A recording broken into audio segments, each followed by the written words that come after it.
Honestly, KT, their champions are not as protective as they were before, and the TF is so out of place because he does not fare very well against raw, hard-on engage.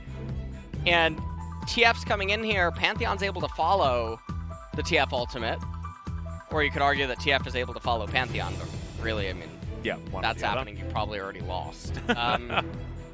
So Lucian with the cleanse in mid lane, able to just 0 to 100 the TF if he ends up getting ahead. Very easy. Very hard for Trundle to keep up with Shyvana in terms of farming. A lot of good damage type spread on DRX. Yeah, this will be the AP Shyvana, right? Yeah. That's how you're going to be playing her in the jungle. So, of course, we'll be doing a lot of magic damage. I find it very interesting. I mean, AP Shyvana has always been sort of this fringe pick that could be picked in the LCK, but never has. I think we will have a stat that'll show you when the last time Shyvana was picked, and unless I'm like having a massive brain fade, I think it's been quite a while. few years or so. For sure. So Pantheon Kalista down there in the bot lane. That is a very strong kill lane. Lucian, Shyvana, and Volibear for DRX will make up the top side. And really, these laners against these KT champions, they're all self-sustaining. Shyvana in the 1-to-1 beats the Trundle. Volibear in the 1-to-1 versus Maokai wins. Lucian in the 1-to-1 versus Twisted Fate wins. The 2-on-2s all favor DRX. Things are just very scary for KT. This is a draft loss for them, and I don't know how they win given that DRX are just so strong. And I find it really interesting as well. Okay, so SoHwan is going to go top lane with the Wukong. So it's not going to be Maokai versus Volibear. Maybe SoHwan's going to be doing better as the monkey versus the bear. Bit of an animal battle. And then it's a very classic lane here for aiming in Smeb bottom side with the Maokai Senna. I actually think that Doran expected Maokai, and that's why he went Grasp. In matchups like Maokai, Mundo, Malphite, things of that nature, you can get away with going Grasp because you can farm so many procs in the laning phase. But without it, when the trade sequences like against Wukong, they're going to be very short. They're going to be staged basically throughout the laning phase. You're not going to get as many procs, and it's not going to scale as well as some of the other runes that Volibear traditionally takes. And honestly, you know, talking about Volibear reminds me of Samoyeds. I didn't end up...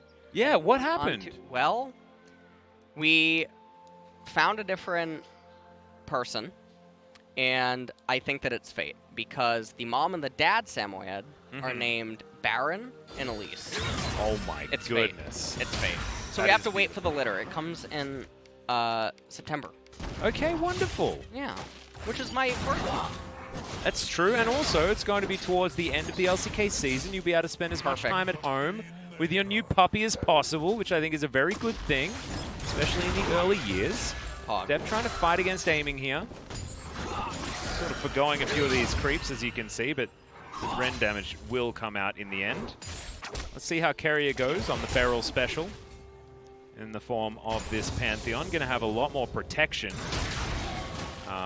especially after that level 6 is hit by Deft. Just a lot of Biffo being played here on the bottom side.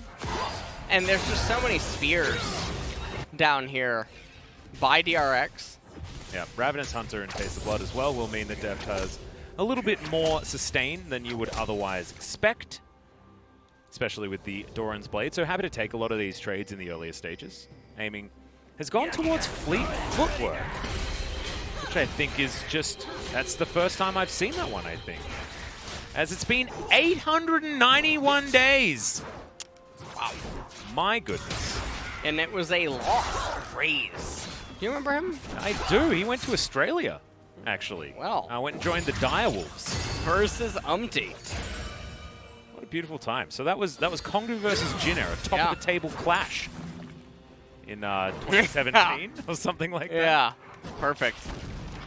Well, Mountain is the first dragon of the game. Super important for both of these team compositions.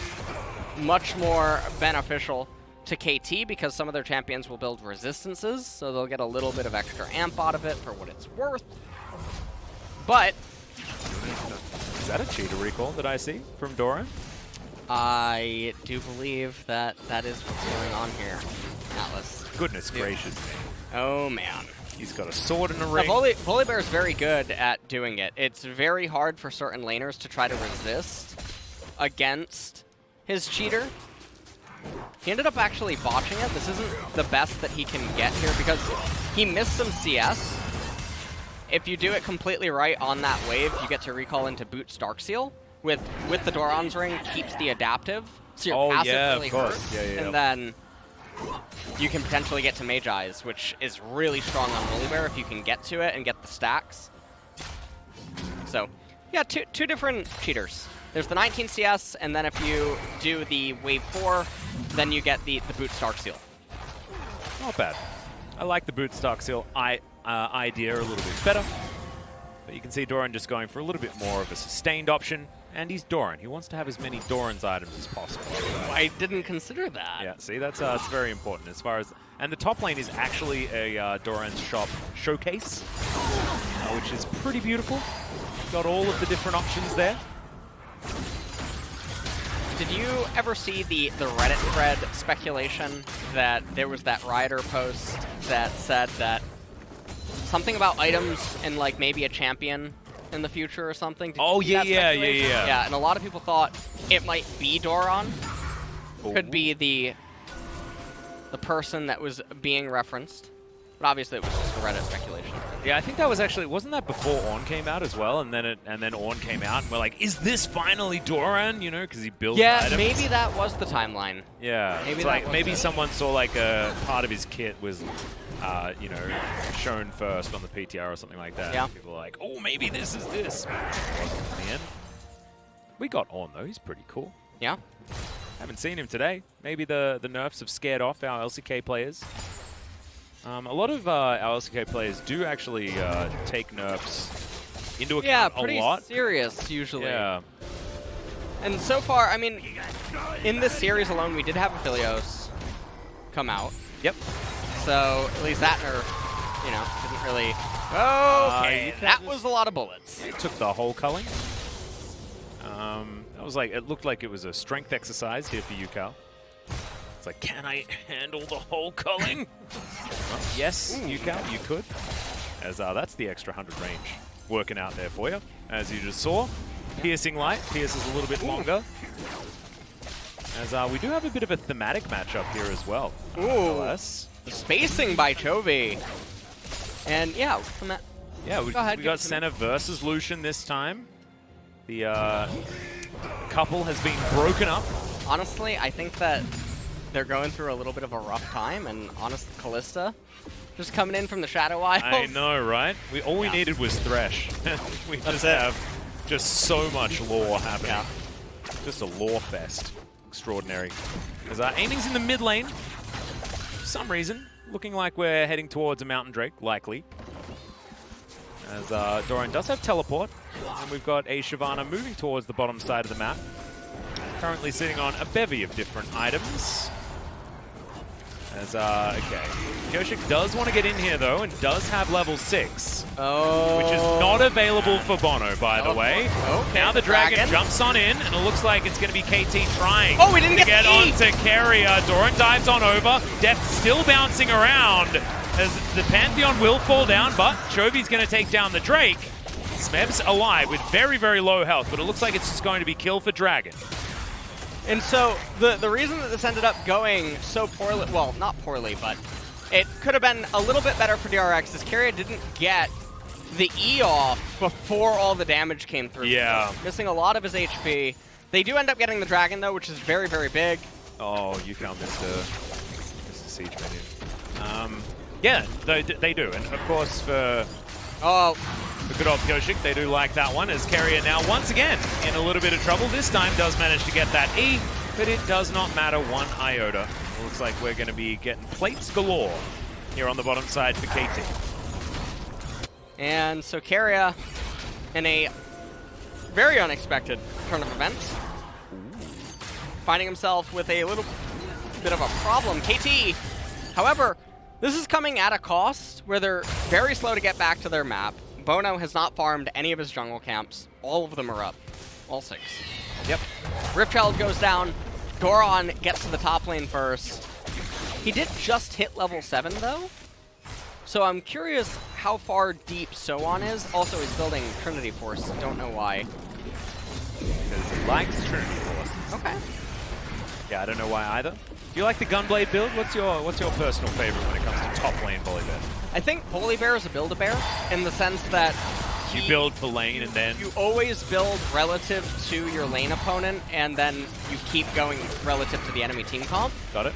And Trinity Force just always feels very lackluster, except when you immediately complete it. But anyways, Keria here, you just see he gets the E late, the IG emote goes off. Defensive Stormbreaker. Yeah, which actually could have been a kill onto Smeb instead, but I guess didn't want to go for the one for one. Yep. As Keria was walking by himself down towards this outer turret when he didn't have Deft with him. It's a bit of a whoopsie. Deft now level 6, so maybe Keria can go for these plays a little bit more, but Keria has seemed a little bit off here today. A couple of games of the Nautilus didn't look super amazing, and this particular game already shaping up with a couple of problems, and that's because we hold Keria to a pretty high standard. Yeah. He has been showing some great games so far, but once again, we are poked out here, making their way back to lane. Senna's skin is very nice. Yeah, by it's the really way, cool, right? Pointed out.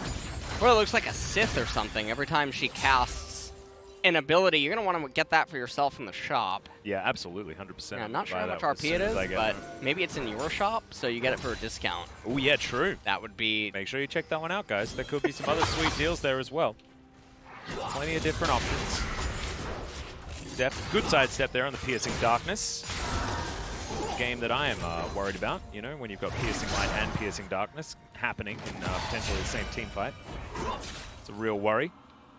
And I'm going to walk over a ward and over a spirit that gets quite loud and angry. Clear out all that vision as Pyosik will find himself the control ward. Does deal with control wards very, very nicely with that Q. Well, Doran is just continuing to go... he's going for Frozen Fist on Volibear, and the thing that's so bizarre about this is when Volibear is already on top of you, you don't really get away. The slow is pretty negligible. It gives him some mana, but after his buff, getting the hotfix mana, he doesn't really need mana anymore. And his base AD is one of the lowest for his class. So the Spellblade proc that you get, it's not even comparable to Trinity Force, it's just pathetic.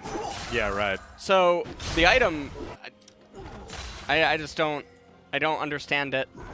This is actually probably the worst Volibear first item I've seen in LEC, LCK, LCS, etc. LPL. What would you think if it was like maybe building into something else and then late Trinity Force or something? Oh man. Yeah, I don't know. That all seems bad. The Cyclone's going to come through. Here is the Twisted Fate as well, as Doran does have the ulti. He's going to use it relatively late, and I don't think it's going to be enough there. Gets a good shield as he gets underneath the turret, but with the help of the Senna, it's going to be A-OK. Runic Echo is completed there by Pyosik, as you just saw demonstrated. Flame Breath not going to be enough on its own in order to get anything done here, as aiming, looking to defend this outer turret on the top side of the map. Frozen Fist completed. Magical Boots come in. Oh, God. For Doran. I mean, he is Volibear, so he is an Iceborne creature. So maybe we're just going for more of a lore build. It's the only frozen thing I would want to burn. That is, you know, like... Oh, that's beautiful. That's beautiful. This is going to be the dragon. You don't want to heat up that frozen heart? You don't want to do that? Oh, man. That's a bit beautiful. As, we've got a second Drake coming through here for DRX. And what's it going to be? It's going to be the Infernal yet again. From game number 1. DRX on a pretty good clip to try and grab themselves a Dragon Soul. Right now, they haven't managed to find very many kills around the Rift, but 600 gold is the only damage that has been done to the coffers. A lot of that is mostly Twisted Fate. His passive is keeping up with a lot of the gold contribution on the side of KT. And we just take a look at this. So, Doran, he just gets locked up, uses the ultimate, tries to get away. Actually, yeah. On the ult, but everyone got a piece of the action there. And KT, they're ahead by a couple hundred, but it's not really real, as weird as that sounds. Good ward here. He's going to spot bonO as he moves towards the bottom side. Let me clear that one out. Okay. Yeah, I'm not sure totally what bonO was trying to accomplish there, but we have 3.5 minutes until the Infernal Dragon spawns, and Chovy's not really managing to extend any kind of a lead at this point. This is going to be very interesting. Okay, the Dragon is going to make her way forward. Ulti's coming out everywhere. SoHwan uses one flash. Sky Strike coming on in here as SoHwan's still spinning. It looks like they are going... Oh my god. That was very close. As yeah, Shyvana E, I mean, it just does way more damage than it should. Very it's deceptive. Insane, yeah. Very, very deceptive. You have no idea. I mean, that's the one ability that you're actually using, right? Yes. Other than, like, pressing Burnout and then ulti, and then the burn damage is quite high. But otherwise, I mean, I'm pretty sure Burnout scales with AD. Your Flame Breath is literally your only ability outside of your ultimate if you have W already pressed.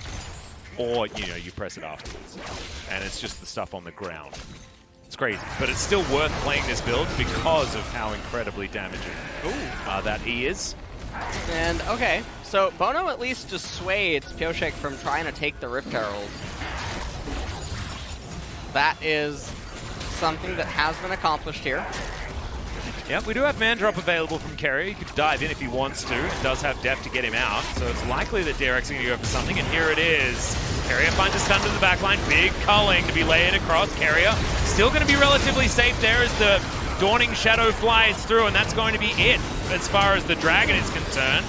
But Smeb's going to go down as well. As Chovy still kiting this one out through the back. Keria dives in to throw his life away by the looks of things. As Doran just standing in amongst it, trying to keep himself alive. Definitely going to be the next target as Chovy just doesn't do enough damage. And the double kill comes through for aiming. A huge fight win here for KT. And so this is just very surprising because it's all over... A 15-minute Rift Herald? Yeah, surely. Second Rift Herald, yeah. Yeah, so second Rift Herald. Look at mid and top turret during this. It's on its last leg anyway, so the turret, the Herald itself doesn't have a whole lot of purpose. You're waiting on item completions. All of Shyvana's camps are up. They could be fighting this. I mean, Pantheon goes headfirst in, and KT, they are much more equipped to take this team fight at this point in time. The team fights start going very bad for KT. Once Lucian starts getting items, Kalista gets Runon's Hurricane, Volibear gets more items underneath his belt, and then Shyvana just starts one-tapping people almost. Yeah. So Ucal in this fight says I have oh, Pantheon. No corrupting potions. Okay, he activates it. And Volibear. I'm going in. Kalista doesn't even end up stopwatching, just trusts that DRX does not have enough damage to bring him down. And that's a very big trade by Doran. Yeah, it's You're really playing Volibear, you want to be doing these kinds of trades. Playing inside of your E makes it very one-sided. Now KT's going to die. Yep, Smeb is well and truly dead. He gets Dragon Breath. And if you get breathed on, it's a real rough one as the Cyclone not going to connect with Doran.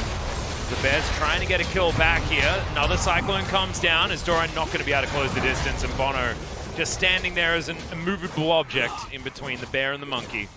Deft should be able to grab this turret though. Yeah, very surprised. Doran could have just ulted on top of the turret, taken the turret, and then ran the other way to try to buy more time because he's not going to live. Yeah, right.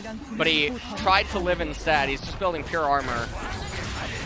And now, KT, they're going to summon the Rift Herald in mid. They wouldn't have been able to have if it wasn't for DRX starting that fight.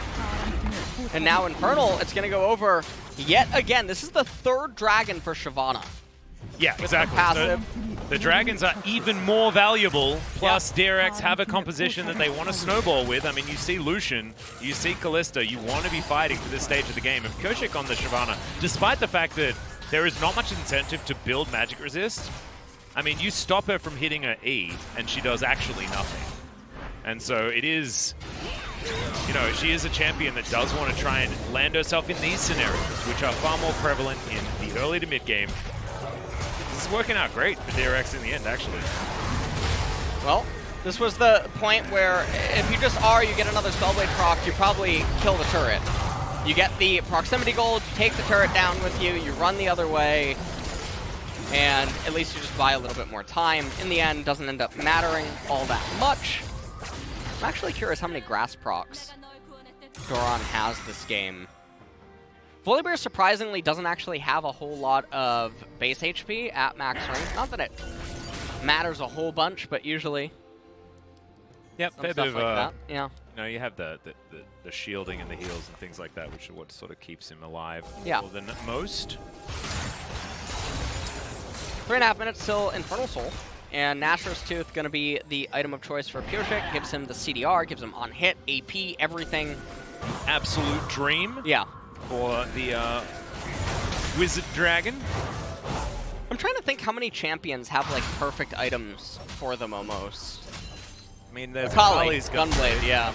And talk about a perfect. Honestly, it was probably made for it, let's be honest. Yeah, I feel like Aurelia and Trinity Force are also pretty similar. Ooh, yeah, that's a very good one. Aurelia and Trinity Force. Has been iconic since her inception into the game many years ago. True. Force of Nature and Mordekaiser. Back in 2012. Okay. All right. That item was fantastic because Mord had a shield permanently, and it had so much regen and so much magic resist that basically you'd just never be able to do anything to his health bar. Yeah. It was nutty. Effective health was what you do there with Mord. I'm trying to think of a different item. I guess Spear of Sojourn and Renekton. Let me throw a couple your way. You try to guess the champion, all right? All right. Give me the item. Okay. Trinity Force. Aurelia. Death Dance. Aurelia. You can build Death Dance on Aurelia. Miramana. You see where I'm going here? Yeah. Right. Like, that's not. He's Iceborne Gauntlet. If you said Iceborne Gauntlet, I'd say Ornn. Very cool. Ornn. Iceborne Gauntlet is an Ornn. Yeah. 100%. Build it every game. I'm surprised I don't win them. Oh, Mundo and Spirit Visage. Oh yeah, 100%. That one's really good. That one's very good. Nice little mini game. Yeah, it's fun. I feel like Lucian and Essence Reaver is also pretty good too. Does like his CDR and yeah, it's another good feels good item for the champion. Ooh, Rageblade and Cogmo. That one's good. Yeah, that's pretty that good. one is that one's very good as well. Like Madred's Blood Razor as would be the preferred item. Well, Ezreal and Wriggle's Lantern. Am I right? I don't even remember that item. I've read about it, but that was probably one of the most busted section of patches ever, where every 80 carry in the game built a jungle item. Okay. It was so silly. It's good times though. You'd clear out minion waves so easily because you just sometimes kill the minions. Finally, we've talked about enough not League of Legends for the League of Legends starters. Keria looking to save Chovy, who just culls them underneath his turret. Aiming does a lot of damage here. 4-0 and 3 at the moment on the Senna. He is very scary. Now Pyosik turns up, but maybe just a little bit too late. It's 53 seconds on that Infernal Drake clock, and Chovy now has no summoner spells. Yeah, that's a very scary situation, as this dragon is super big. If KT manage to get it, they buy themselves a lot of time to continue to keep scaling. Doran finally gets the turret up in top. He's going to recall for himself. Does he have the gold for Sunfire Cape? I would imagine the answer is yes. Nashor's Tooth finished on the Shyvana. Pyosik standing behind everyone like he's Janna. I'm not totally sure. A little bit strange. SoHwan looking to try and get into position here as maybe Smeb is caught out, but he's pretty tanky as he throws down his ultimate there as well. KT are going to find Doran, who is not having the greatest of times on this Volibear. And it looks like the Infernal Soul is going to be given away for now as Pyosik. He just jumps randomly, throws out an E that doesn't do anything. Now Deft and Keria. Aiming's going to heal it all up. So, well, I mean, you walk back over it, I guess. Yeah, a bit of a problem. Still trying to land some of these E's is Pyosik, but yeah, Drake is going to be taken. KT back up to about a 2,000 gold lead. And this game is looking a little bit rough. It's a bit weird, isn't it? Yeah. This is really the Twilight Zone day. As take a look, I mean, Doran just so excited to run at Smeb. get locked up with his teammates way too far away to engage. And so this whole thing is just a very strange team fight. If everyone was there, Doran's play would have been completely fine, but he ran headfirst in and ends up just giving it away. Yeah, now has the Sunfire Cape completed. Not exactly working in conjunction with one another are his items. Lighting on fire and freezing at the same time. Not exactly great news, but that's okay. Aiming here in the mid lane, clear out all of these creeps. He's started farming a little bit. 5-0 and 3, man. Aiming Senna is just popping off this game. Yeah. Doing very, very good. And almost has second core. Okay. Well, that's a bit of damage. We'll see how many more Pyosik can manage to land.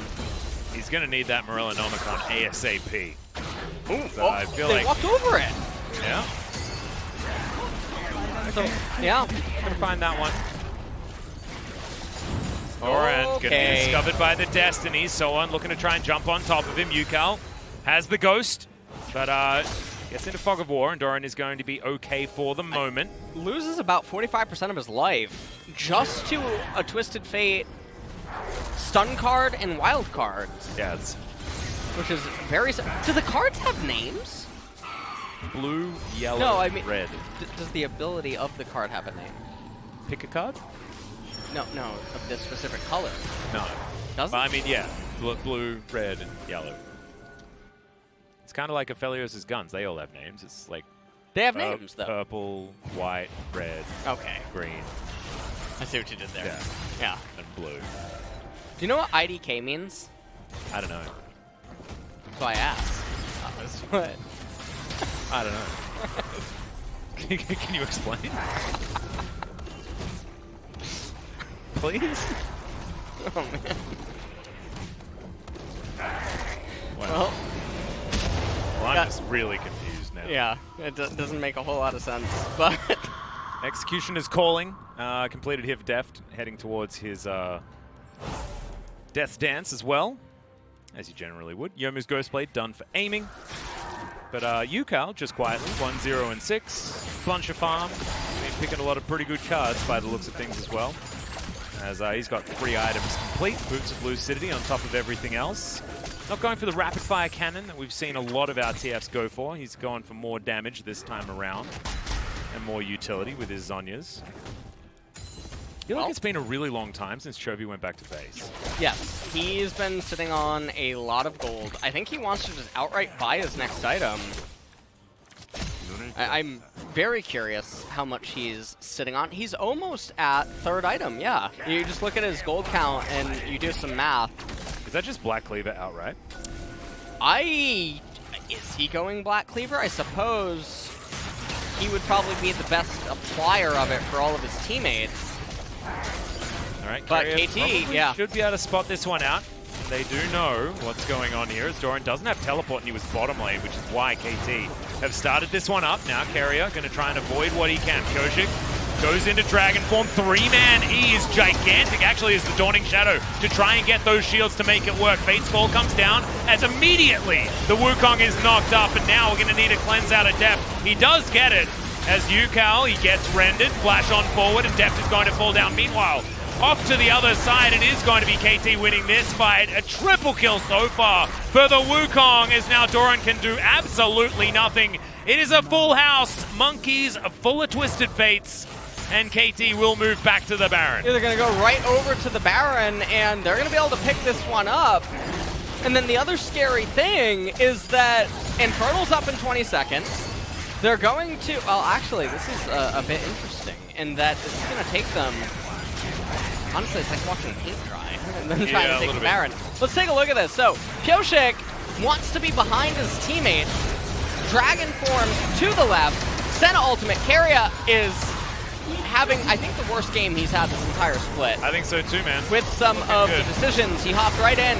Chovy gets trapped behind the wall, not able to free deal on Lucian. And Deft gets scattered. Really nice blue card by Ucal, just the excess damage. 0.9 AP ratio, enough to finish off Deft at that point. And okay, KT, they managed to get the Baron and actually get to the Infernal, and so we have one last song and a dance, and what is DRX doing? Well, Pyosik is not a champion at the moment. He needs to get a few auto attacks down, try and charge up that ultimate bar. Oh, man. Still, most likely going to be a 50-50 if he can get around that corner, but it looks like it's just not going to happen. So that is second Infernal for KT. Hey, pick it up for free. Now they are at a 5,000 gold lead with the double Infernal. And Lucian picked up a Mortal Reminder. Okay, just felt like they needed to have some greatest wounds. Yeah, so he's getting the damage. They do have some armor on their team. And obviously, just relying on just Kalista to apply the debuff to everyone, I guess is not as ideal. And now, the unfortunate thing is, like, you have a giga-stunted Pantheon trying to make his way up to Black Cleaver. That's just never going to happen. Yep, and SoHwan, I think, is just going to be dead for the 6th time. As there's the gold card. He's going to flash, but he's still dead. As he tries to run away, he's not going to be able to. And the rest of KT just pushing down the mid lane as Chovy's top side of the map. Trying to get that split working out. This is 3 versus 3. Pyosik does have Dragon Form available in a pinch. But KT are very strong right now, moving towards a 7,000 gold lead. Certainly will get there after this turret falls down on the bottom side as Deft has to go through his base gate. He does have another blast going thanks to the Infernal Rift. And the Baron is trying to penetrate the base. They do have that cannon that is chipping away. 45 seconds left on it. They're going to get one more wave in mid. And that one should definitely be able to perforate the mid lane. SoHwan and Ucal, they tried their best in order to get this in. And the rest of DRX just giving up the mid lane a little bit there, and they move down towards bottom side. SoHwan going to rotate over as well. So this turret is no more. He's trying to land as the culling comes through yet again. Softens up Smeb just a little bit, but he's not a target they want to be focusing whatsoever. I feel like DRX have been baited by Smeb way too many times. Inhibitor goes down in the mid lane. DRX, this is a really rough game. I just don't think there's anything they can actually do in order to win. And I say this because the Volibear's items are really bad. So he's even less effective than he should normally be at this point in time. The base levels as well are not where you would want to be as DRX. You have 1 level deficit in top lane, 3 levels in support, which is very big because that's Maokai. And the double Infernal is very nice as well. KT are just so far ahead. And this was just a replay of Doran going down for the 6th time this game. He's trying to make it up to Spirit Visage. I think he's a couple of years late on this Holy Trinity of builds. Do you remember when this was meta? I do. Build these 3 items? Yeah. It was, Tank Echo was one of the best champions ever, by the way. Oh my god, I hated that meta so much. I loved it. Dude. Did you see Lilia? Yeah, I did. I think she looks really cool. The problem is that she's the Kassadin type of champion. There's no thin line on her, I don't think. She does a little bit too much percentage health damage and true damage at the same time, you know? And why does she have Darius's Q? What happened? Well, I'm looking forward. She comes out in 6:15 or 10:15, right? Not yeah, I think so. Yeah, that'll be looking really forward good to seeing how she's balanced. Yes. Because I feel like what they've done is they've just made the quintessential Leandri's user. Honestly, I think that I shilled a little bit too much. I think so too. I think so too. Oh man. I don't know. She has Leandri's on her passive. Yeah, actually, she is actually Leandri's. That's what Lilia. That's her pseudonym. Oh, yeah. Okay, there we go. Perfect. Well, at least we know what LS is going to be playing for the rest of his life. True. Okay, bonO going to get tagged. Finally, we do have a Merlinomicon completed by Pyosik. So maybe this damage is going to stick for at least an extra few seconds before Aiming decides he wants to heal it all back up again. Doran here on the bottom side. They didn't manage to take the bottom inhibitor. That might help. It looks like KT are going to easily just crash down this inner turret. And then in 25 seconds time, the last remaining, oh well, maybe second last. Infernal Drake is going to spawn. Should theoretically be the second last, because I don't know how DRX are going to get over there to steal that one away. And all that they can really hope to do right now, well, this is also now an excessive amount of Grievous Wounds, is the Morello was completed by Pyosik. Yeah, we got triple Grievous Wounds. You can see the Pantheon build doesn't make any sense. He has 1150 in the Kindle Gem as well as the Longsword. It could have just been another lethality item to help him deal more damage. He's trying to make his way up to Black Cleaver, but he just can't get there. And so Chovy, like what we were thinking, now, if you wanted someone else to actually maybe get Grievous Wounds, maybe just actually have Pantheon pick up Executioners at that point and then have him apply it with his Spears and his E. But Chovy's trying to make his way up to Black Cleaver. The question is can he complete it before the next team fight, because it's huge. Both teams are on Soul Point now, 12% damage amp over to KT with their triple Infernal Dragon. It's really hard for them to blunder this game. Oh yeah, this is almost 100% going to KT, but there is a team fight that DRX can win. Just don't know whether they're going to do it. They might try and do it right now though, as bonO hasn't even used the ulti yet. Skoshik breathing some fire from over the wall. He is basically an E turret. That's what he does. He presses E and hopes to kill everyone with it. Offering too much more. It does land that one under aiming and Ucal. Not bad. But look at that. You wait a few moments and then you can Q again. Well, this is a very scary situation. As Dragon's up in 3.5 minutes. Destiny has been cast. Here comes the gate. Yep, Keria trying to block that damage from Ucal. Remember, he's close to 6 items. It's insane. Huge Cyclone into the backline as Keria trying to flash out of this one, but already the damage dealers have been removed. The bear is put down as well, and Ucal's going to grab that kill. In the meantime, this Gromp is going to be punished by Pyosik. He's going to go home and probably just watch his Nexus fall down. KT look to have ended the DRX streak, our #1 team here in the LCK. And this is on the eve of DRX's matchup versus Damwon. Yeah, and I mean, a lot of this is just so surprising. The comp that I would have expected them to win with most would have been their final comp, because they had 3 winning topside matchups. They had a kill lane in bottom,